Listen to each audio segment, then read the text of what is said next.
말씀은 누가복음 22장 47절부터 53절까지 말씀입니다. 제목은 이제는 너희 때요. 말씀하실 때에 한 무리가 오는데 12 중에 하나인 유다라 하는 자가 그들을 앞장서 와서 예수께 입을 맞추려고 가까이 하는지라. 예수께서 이르시되 유다야 내가 입맞춤으로 인자를 파느냐 하시니 그의 주위 사람들이 그 된 일을 보고 여짜오되 주여 우리가 칼로 치리이까 하고 그 중에 한 사람이 대제사장의 종을 쳐 그 오른쪽 귀를 떨어뜨린지라.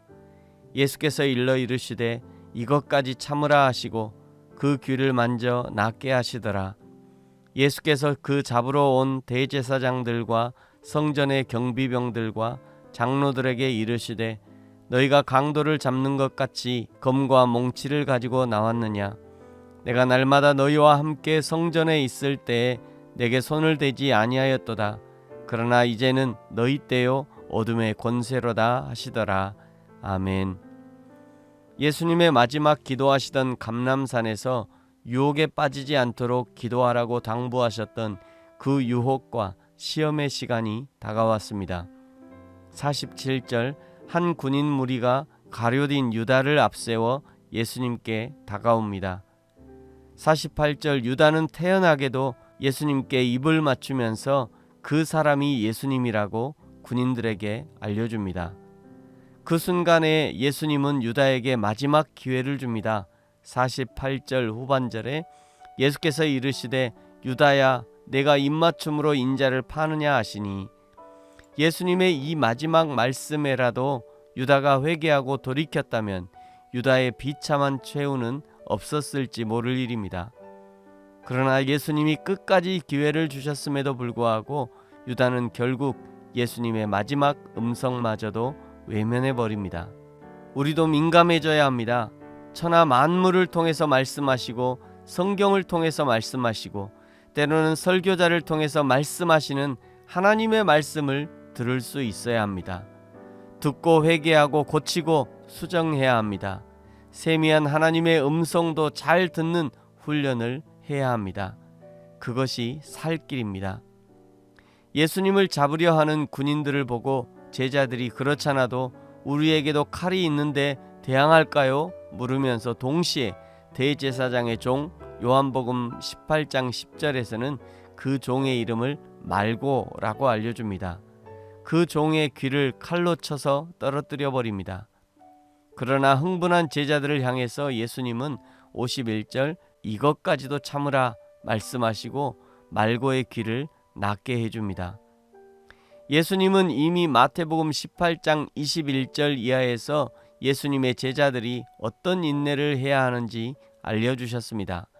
21절 22절 그때 베드로가 나와 이르되 주여 형제가 내게 죄를 범하면 몇 번이나 용서하여 주리이까 7번까지 하오리이까.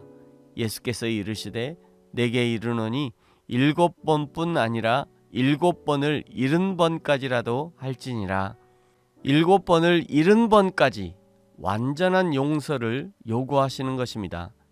사람으로는 할 수 없는 용서를 요구하시는 것이죠. 사람이 할 수 없는 것을 요구하신다는 것은 그것은 하나님이 하시겠다는 강력한 하나님의 의지 표현이라 할 수 있습니다. 이때 중요한 것이 우리의 적극적인 순종입니다. 나는 할 수 없으나 그러나 내 안에 성령께서 순종하기를 원하실 때 그때 우리는 성령님의 인도하시는 대로 순종함으로 입술을 열고 순종함으로 손과 발을 움직이면 그러면 성령께서 이 모든 것을 가능하게 하실 것입니다.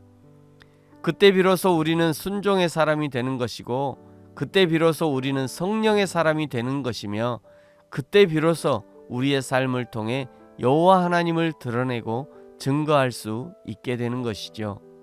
예수님이 대제사장의 종 말고의 귀를 낫게 해주시고 예수님을 잡으러 온 대제사장들과 성전 경비병들과 장로들을 꾸짖습니다. 52절 예수께서 그 잡으러 온 대제사장들과 성전의 경비대장들과 장로들에게 이르시되 너희가 강도를 잡는 것 같이 검과 몽치를 가지고 나왔느냐? 내가 날마다 너희와 함께 성전에 있을 때에 내게 손을 대지 아니하였도다. 그러나 이제는 너희 때요 어둠의 권세로다 하시더라. 아멘. 예수님이 거의 매일 성전에서 백성들을 가르치실 때는 백성들의 눈이 무서워 예수님을 어찌하지도 못하더니 이 야밤에 백성들의 눈을 피해 예수님을 잡으러 온 것을 질타하는 것입니다. 만약 그들의 정당한 법 집행이라면 야밤이 아니라 밝은 대낮에 성전 마당에서 충분히 가능했을 것입니다.